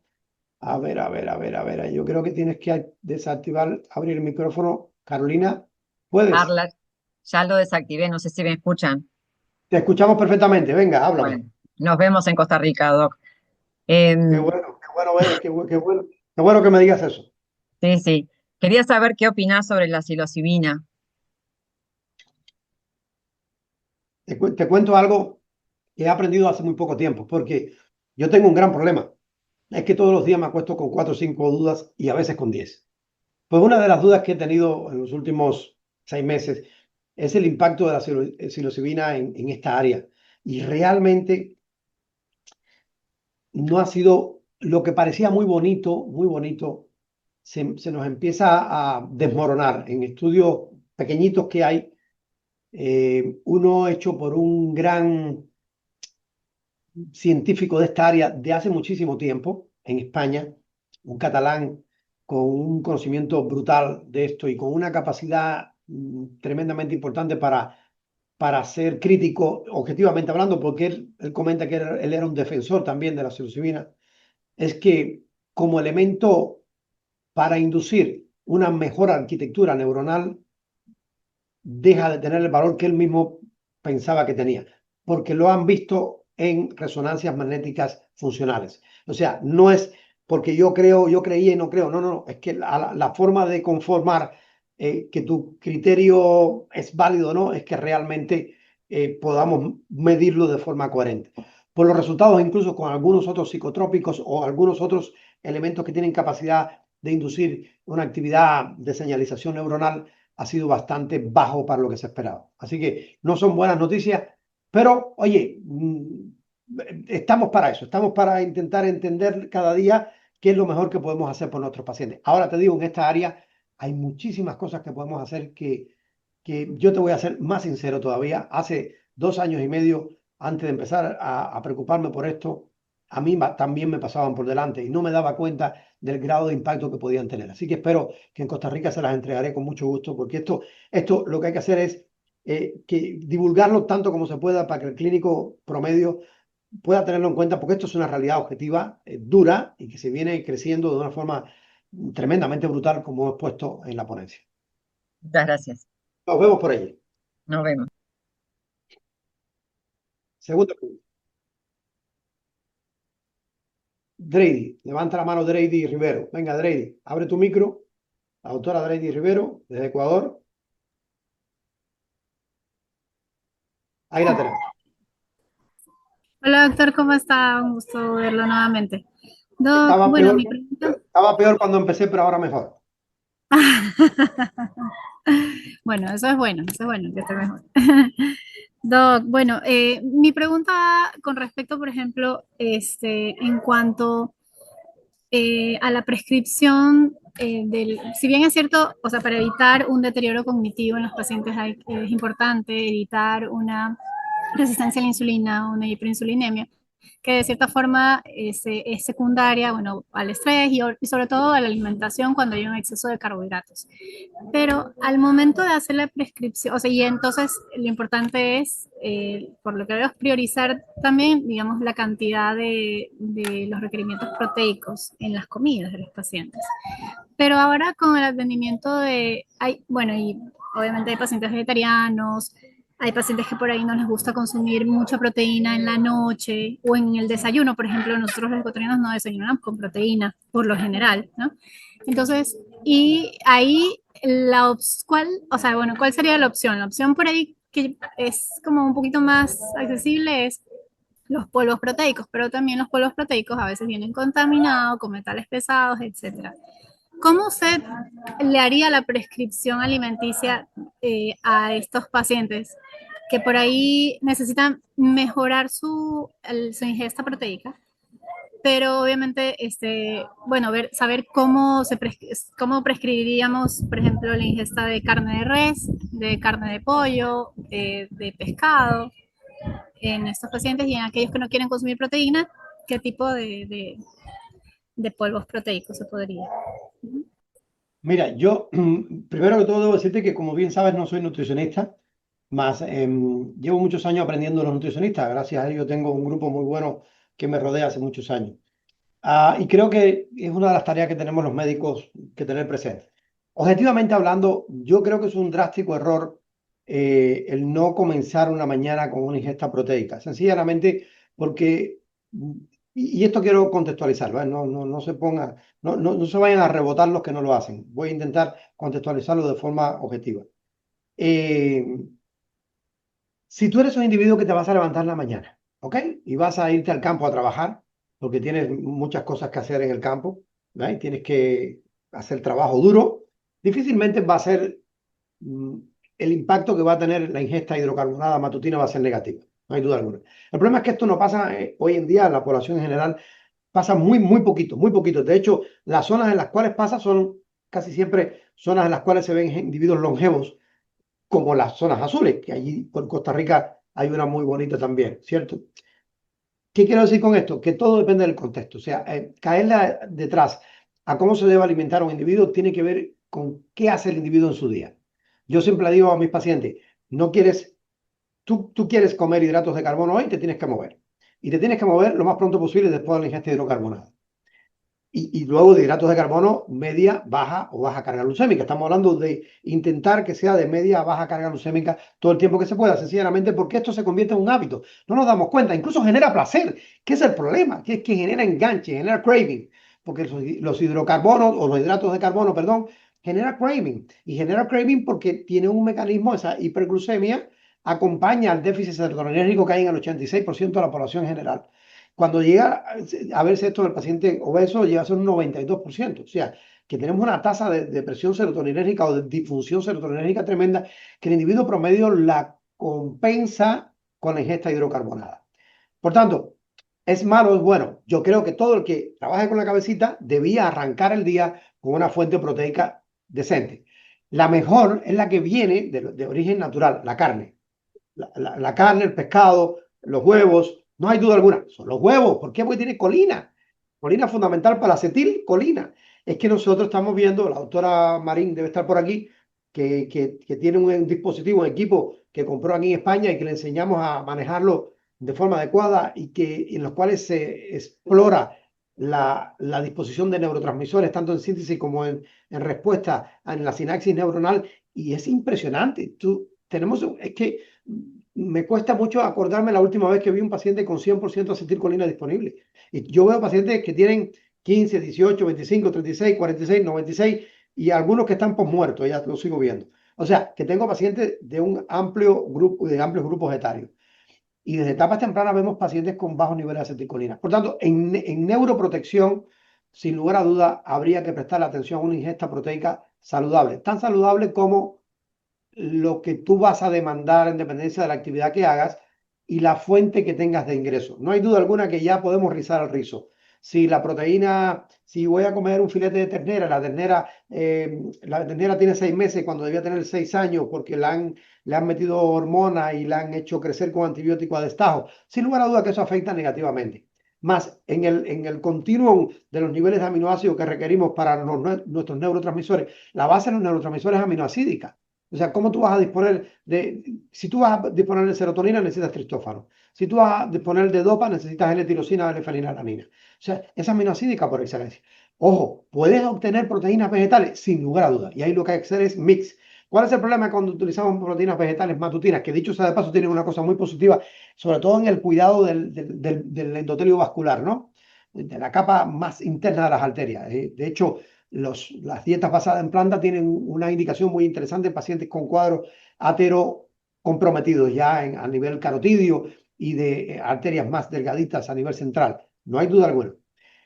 ¿Cuál es la desventaja, entre comillas, que tienen? Que si tú tienes un individuo con un perfil dismetabólico, que tiene un abdomen central prominente, que no puede hacer un gran ejercicio físico, que tiene un V2 máximo muy bajito, tiene unos METs que no llega a 8, chicos, por el amor de Dios, entonces, chico, quiero comer yo proteínas vegetales, sí, pero ¿con qué? Para anexarla, para obtener la cantidad de aminoácidos que necesito, ¿con qué la tengo que mezclar? Con hidratos de carbono. Mezclo los frijoles con el arroz, ¿ok? Un dúo perfecto, pero eso me va a aumentar la carga glucémica. Por tanto, si yo utilizo eso como sustrato energético y luego me siento a ver Netflix, estamos jodidos. Entonces, la fuente proteica puede ser muy bonita, pero la repercusión es muy nefasta. Por eso hay que medir, no queda otra que medir. Hay que preguntar en consulta, hay que llevar los cuestionarios y hay que medir, hay que medir, hay que medir, porque nos parece una tontería, pero es que se nos va todos los días. Por delante muchos pacientes que tienen un perfil disglucémico por excelencia. Y te voy a decir algo más, que algo que está afectando mucho la disglucemia, sobre todo matutina, que es el disestrés. Justamente no dormir adecuadamente, no caer en sueño profundo, no caer en sueño REM, afecta considerablemente los niveles de cortisol nocturno. Y esto está induciendo glucemias matutinas elevadas. Dicho sea de paso, para cuando tengan algún paciente con una hemoglobina glicada en 5.3 y dice, wow, qué bien. Sin embargo, la glucemia por la mañana anda sobre 100, 100 y algo. Y frecuentemente está asociada a disrupciones del sueño por hipercortisolemia, porque la hipercortisolemia va a ser una señal para la glucogenólisis hepática, libere glucosa y ese paciente se levanta por la mañana como si se hubiera comido 2 donuts. Entonces hay que tenerlo en cuenta, son muchos perfiles que influyen. Tercera pregunta. Doctor Cubrías, Adelante. No, ¿qué no te relación? veo, no te veo, pero te oigo. Ya. Eh, Ahora sí, querida doctora Maribel Jiménez, venga. hola, doctor. Un gusto, como siempre. Oiga, la parte de la histamina correlacionada con neurotoxicidad, ¿qué tanta relación existe? Absolutamente buena pregunta, además. La histamina es un neurotransmisor que se sube al carro de los excitatorios. Tenemos una cosa positiva con la histamina, que tenemos capacidad intrínsecamente a nivel cerebral, tenemos capacidad de autolimitar el impacto histaminérgico. ¿Qué es lo que pasa? Que la histamina no viene sola. Esto es como el tema del cortisol. Yo muchas veces le digo a los pacientes nuestros, oye, es que, o los pacientes nos dicen, oye, que tengo una dificultad imperiosa para conciliar el sueño. Bueno, lo que está detrás de la dificultad para conciliar el sueño es la hiperdopaminergia nocturna. Cuando tenía que estar el GABA alto y la dopamina bajita, pues al revés. Pero es que la dopamina elevada viene sola. No, cada vez que se eleva la dopamina hay un marcado riesgo de que esté elevada la adrenalina paralelamente, en fisiología. ¿Pero viene sola? No. Cada vez que se eleva la dopamina y posiblemente la adrenalina, recordar que la adrenalina es una hija de la norepinefrina y la norepinefrina es una hija de la dopamina, ¿cierto? También se eleva el cortisol. Entonces, claro, tú dices, oye, ¿entonces le podemos echar la culpa solo a la dopamina? No, hay que echar la culpa al cuarteto. O sea, está elevando la dopa, la noradrenalina, la adrenalina y el cortisol. Aquí pasa más de lo mismo. ¿Qué es lo que pasa? Que aquí la tonta de la película, entre comillas, y se culpa muy mucho es la histamina. Porque el impacto que tiene la histaminosis, que puede venir del propio tubo digestivo, sistémico, del tubo digestivo al sistema nervioso central por la capacidad de infundir efectos neuroexcitatorios a nivel central. Pero si nosotros lo ponemos en correlación con el impacto que tiene mantener un estado hiperdopaminérgico, noradrenérgico, o en aquellos pacientes que tienen una con lenta y una MAO lenta, por ejemplo, que es el peor de los escenarios, con lenta, MAO lenta, con estado hiperdopaminérgico. Esos pacientes, la dopamina la convierten en adenocromo, y el adenocromo es neurotóxico, pero 1000 veces más que la histamina. Por tanto, de la histamina se habla mucho y mucho y mucho y mucho, y la verdad es que no es tan mala en la película esta, ¿vale? No es tan mala. Ok, perfecto, gracias. Cuarta pregunta.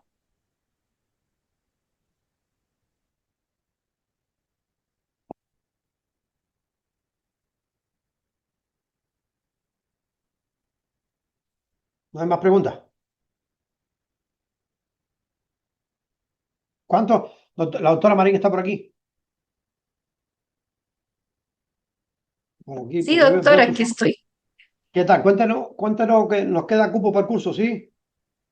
Sí, nos quedan 10 cupos para el curso, así que los que no se hayan matriculado, bienvenidos. Bárbaro, genial. Oiga, hay cupo. Ahí nos vemos, ahí nos vemos.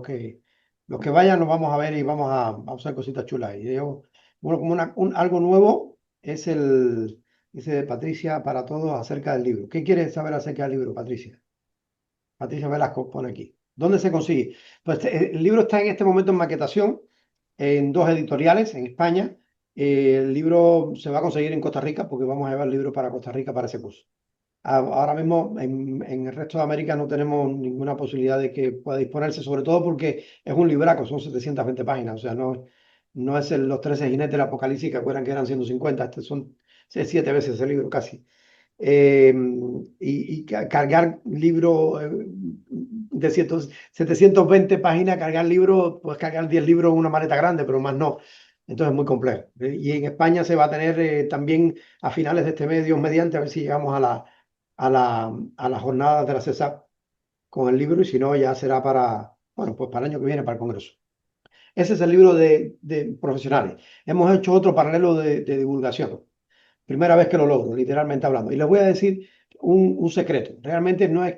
He terminado haciendo dos libros cuando estaba haciendo uno. El problema es que estaba haciendo un libro que quería ser la primera versión que hubiese de un libro para sanitarios y para pacientes, el mismo libro. Entonces escribí para cada capítulo una versión para pacientes y una versión para sanitarios. Y quería que los pacientes se los regalaran a los sanitarios y los sanitarios a los pacientes. Eso es, esos temas emocionales que uno tiene filosóficos, ¿no? Luego, gente muy avesada e interesante de este mundo de las editoriales me dijo, estás gastando tu tiempo, esto no lo hagas. Primero, porque la sumatoria de los dos libros eran 1400 páginas, 1322. O sea, habría que llevarse tampoco tenía sentido, porque no era un libro que era fácil de transportar para regalar unos a otros. Así que lo que hicimos, que ya cuando lo teníamos casi hecho, es separarlos y empezar a engranar nuevamente todos los capítulos de la parte de hacer uno de divulgación y uno para sanitario. Así se quedó el de los sanitarios, con 720 páginas, de divulgación con 600 y poquito. Ahí está la historia. Ustedes son los primeros que saben el secreto, nadie más lo sabe.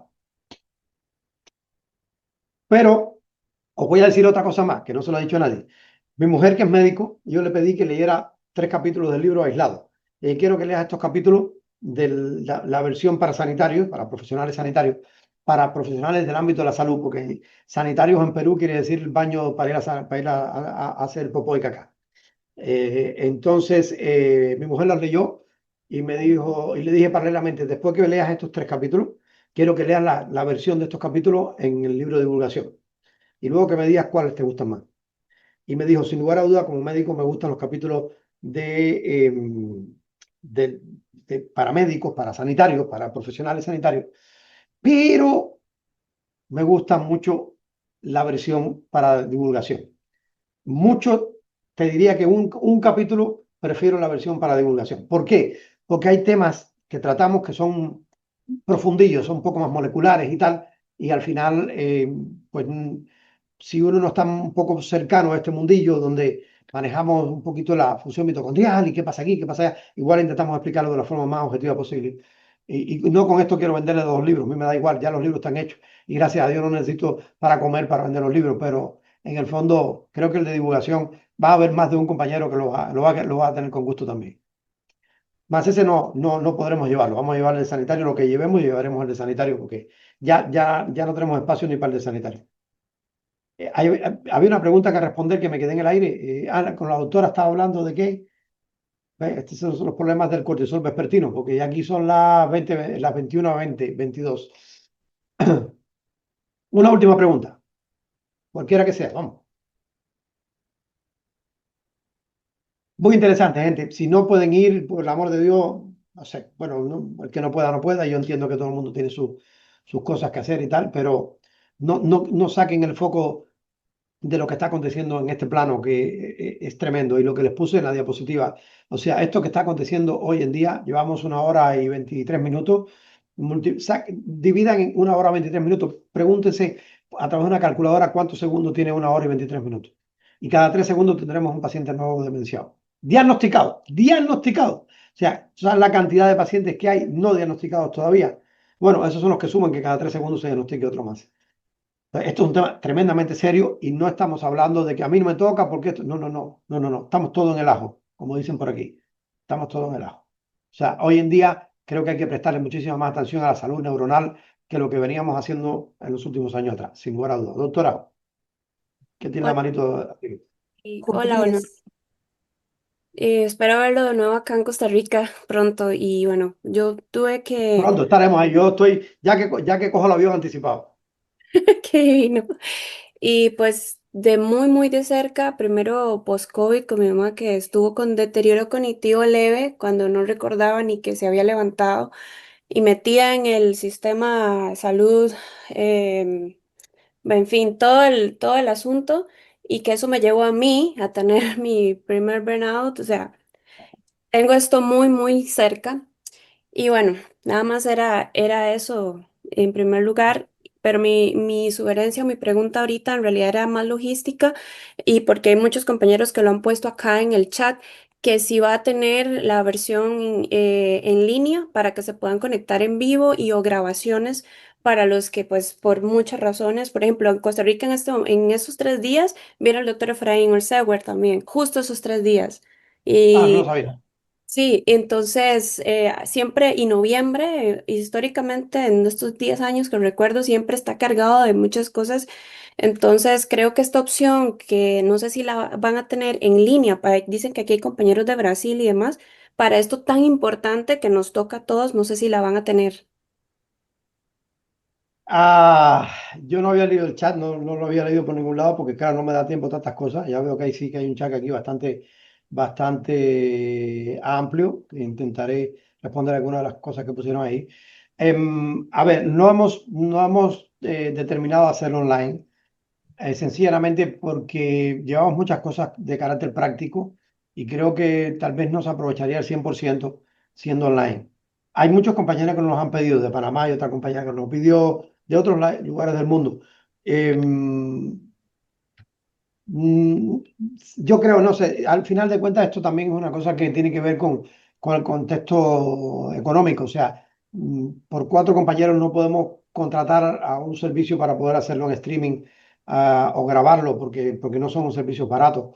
Así, no sé, se suben al carro 20 compañeros que quieren hacerlo, tal vez sí, se puede hablar, yo creo que estamos a tiempo, se puede hablar con algunos servicios locales allí en Costa Rica y que tal vez más que en línea puede ser grabado, porque grabado van a poder verlo y reverlo y reverlo y reverlo en línea. Si se te fue algo, pues después va a ser difícil y luego tienes que estar en los horarios correspondientes, ¿no?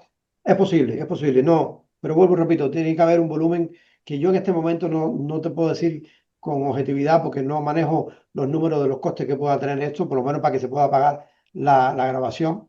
Ah, Así que temo no poder responderte de forma fehaciente la pregunta. Será un tema de números, o sea, vuelvo y repito, serán 15, 20. ¿Le interesa? Bueno, pues hablaremos con la doctora Marín y la organización a ver si es posible que lo grabemos y luego puedan tener acceso a él, por ejemplo, no sé, un mes viendo el curso. Porque el curso está para ir con un cuaderno muy grande, a coger muchas notas, eh, a grabarlo, literalmente hablando, ningún problema, pueden grabarlo, para que lo puedan tener en formato audio y poder revisarlo una y mil veces objetivamente, porque creo que esto es una información que es crucial que la gente la tenga lo más pronto posible. Gracias, doctor. Yo considero que es una información extremadamente valiosa para sanitarios médicos y demás profesionales que tenemos familiares nosotros mismos y pacientes, y por eso, pues, hablemoslo desde la asociación que estamos nosotros en Costa Rica, ¿verdad? Que ya es lo que dejamos aquí de testigo, porque creo que sí es posible y no es tan costoso, pero hablemoslo de verdad, porque yo sé que sí se va a poder y les va a ayudar mucho. Gracias. Yo lo hablaremos con la doctora Marín, no hay duda. No había visto que habían preguntas aquí con respecto a esto que literalmente hablando, incluso veo que hay compañeros de Costa Rica que quieren que sea online. Ya eso lo entiendo menos, pero bueno, oye, todo es entendible. Sencillamente, Costa Rica es pequeño, pero hay sitios distantes también. No sé, yo creo que una de las cosas de las cuales yo después de la pandemia quedé, eh, con muchas ganas es de volver a conectar con la gente y volver a estar en vivo y en directo. Y eso tiene un valor añadido. Entiendo que cada cual tiene sus prioridades y objetivos, ¿no? No con eso estoy diciendo que no tiene valor. Y voy a decir algo con respecto a lo de tu mami, porque voy a aprovechar que hay todavía 50 y pico compañeros conectados, que está pasando una cosa tremendamente drástica en los últimos años post pandemia, que es el agravio endotelio vascular que está habiendo en muchísimos pacientes post-COVID y post-vacunación, sobre todo post-vacunación. Y esto no es por gusto, se utilizaron en muchos países del mundo vacunas que tenían un perfil no vacuna, que es un perfil de RNA mensajero, que lo que estaba transmitiendo una información.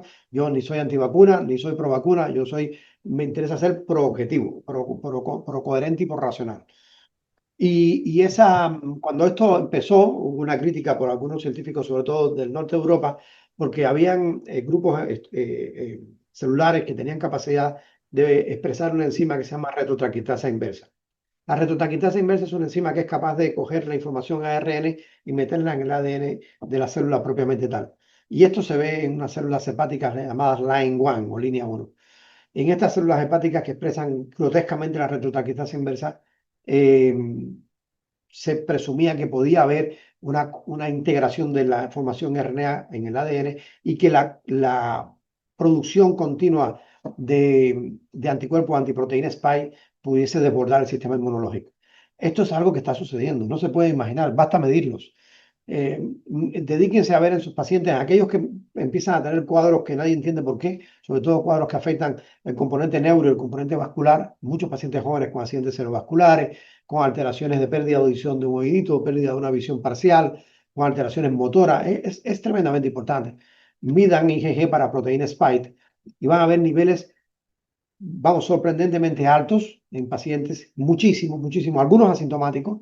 Midan acompañando esto dímero D, proteína C reactiva ultrasensible, midan fibrinógeno, y ya que estamos, midan ApoB y ApoA1. Esto es muy importante porque hay una endoteliopatía grosera y silente cabalgando por nuestras calles de pacientes nuestros, de individuos, que muchos de ellos terminan teniendo un gran deterioro y que desgraciadamente a esos pacientes nadie le está dando solución. Y es una bomba de relojería, literalmente hablando. Ok, mencionaremos algunas cosas más en el curso de cómo poder estudiar esto y qué hacer con estos pacientes, porque lo fácil es decir el problema es buscar la solución, que teniendo en cuenta que es un componente, que un contexto genético no es moco de pavo. Ya veo por aquí, estoy Do- viendo en el chat. Doutor Cubrias, a- es un adelante, placer adelante. conocerte. Mi nombre es Marcia, yo vivo en Brasil. Me gustaría de comprar el libro, si tiene la versión, el book. Yo creo que en algún momento dispondremos de la versión ebook del libro.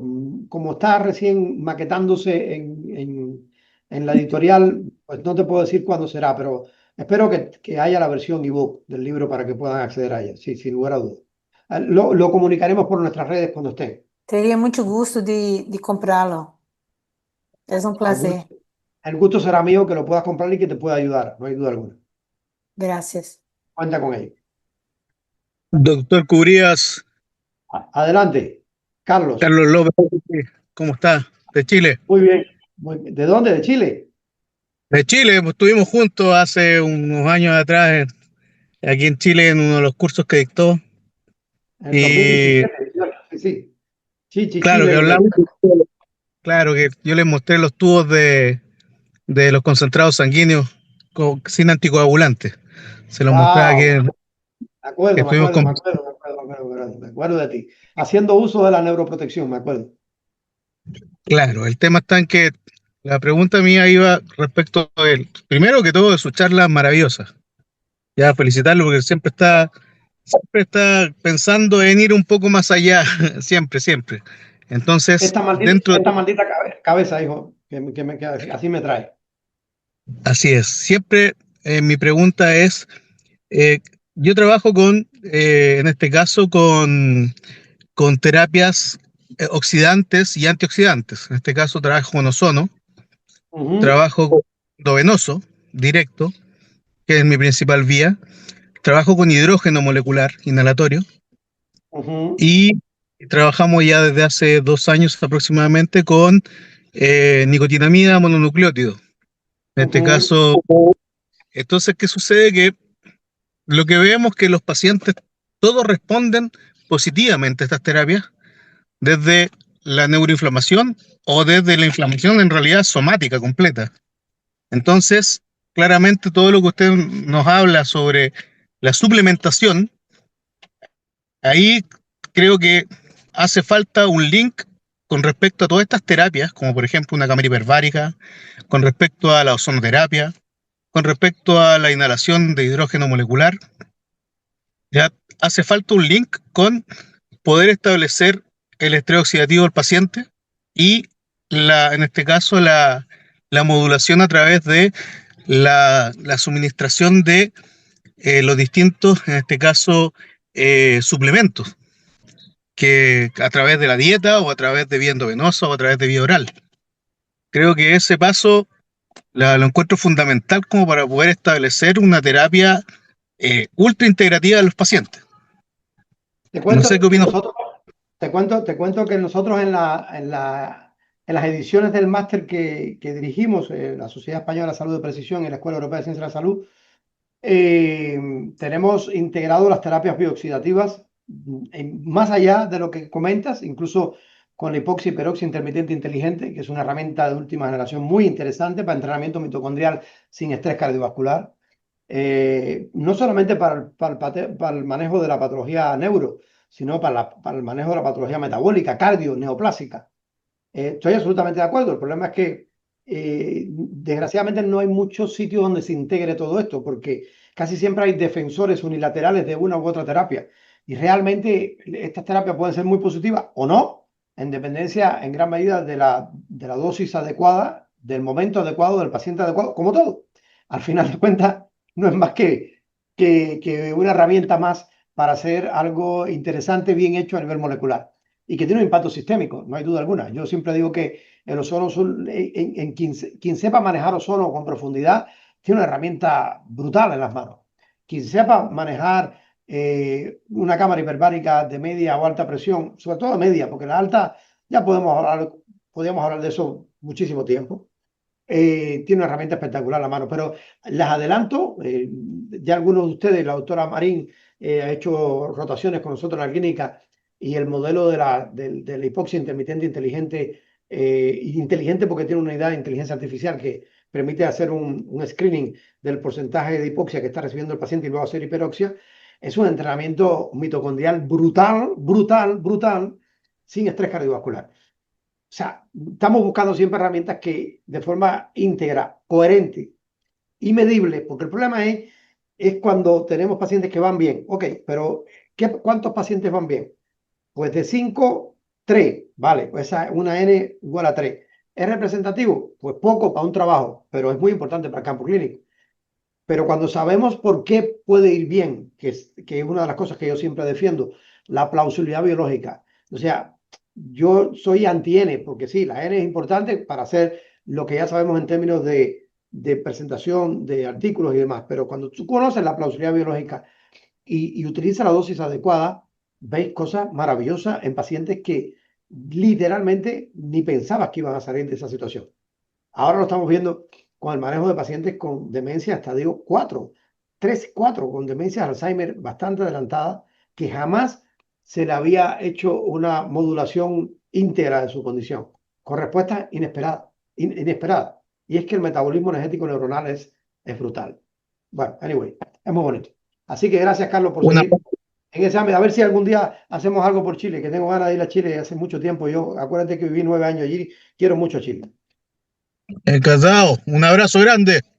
Siempre Abrazo. buenos recuerdos. Chao, chao. Gracias. Bueno, gracias, Carlos. Vamos a hacer una cosa. Los que de alguna manera tienen interés fehaciente en que el curso se haga grabado y online, que será seguro más grabado que online, escríbanle de igual manera a la doctora Marín en este contacto que le hemos dejado en la presentación. No sé si lo recuerdan, ¿lo tienen? ¿No lo tienen? Les pregunto sinceramente para compartírselo un momento y comuníquenle que están ustedes interesados y así podemos valorar, literalmente hablando, que depende del volumen de los pacientes, perdón, de los alumnos interesados, se pueda hacer el refuerzo y ver cómo si se puede lograr que puedan estar, que podamos hacerlo de esta manera. Ahí tienen el contacto para no se les olvide, el correo electrónico y el WhatsApp directo para que puedan apuntarse a la posible versión online. Ahí lo dejo. ¿Está bien ya? ¿Han tomado fotos lo que han querido, lo que sea? Pues lo quito. Y con esto, gente, pues agradecerle que hayan dedicado este tiempo para dedicárnoslo a nosotros a poder dar esta charla y poder compartir con ustedes estos elementos motivadores desde el punto de vista clínico. La verdad es que a mí me ha motivado mucho hacer esto. Creo que el próximo año haré una actualización del libro Los 13 jinetes porque creo que hay cosas muy interesantes que hay que hacer y sobre todo porque este tipo de libros son libros que sirven para poder hacer una antesala a lo que nos está pasando, ¿no? Porque evidentemente, como decía Carlos, la cabeza siempre me iba por delante intentando hacer las cosas mejor para los próximos 10 años. Y realmente esto es muy importante, porque nos toca a todos, nos toca a nuestros hijos, a nuestros familiares, a nosotros, nos toca a la población mundial y más allá de la inteligencia artificial o el político de turno, a esto tenemos que prestar atención. Y además, como si fuera poco, literalmente hablando, y ya decía un gran profesor mío, lo que bien hagas para el cerebro, bien harás para el corazón. Un abrazo, gente. Estamos en contacto. Pasen un día genial y un fin de semana mejor todavía. Disfruten del día que a ustedes les queda el día, que yo intentaré que mi mujer me reciba tranquilamente, que ya aquí es de noche. Cosa que no está fácil. Un abrazo. Cuídense mucho. Estamos en contacto y encantado de estar con ustedes en Costa Rica unos días. Vamos a disfrutar mucho, como siempre lo hacemos. Acuérdense que nuestros cursos son un tren. Nos subimos al primer carril, no nos bajamos hasta el último, pero cada carril que cuando pasamos de carril es porque ya hemos aprendido el carril anterior. Eso es importante. Un abrazo.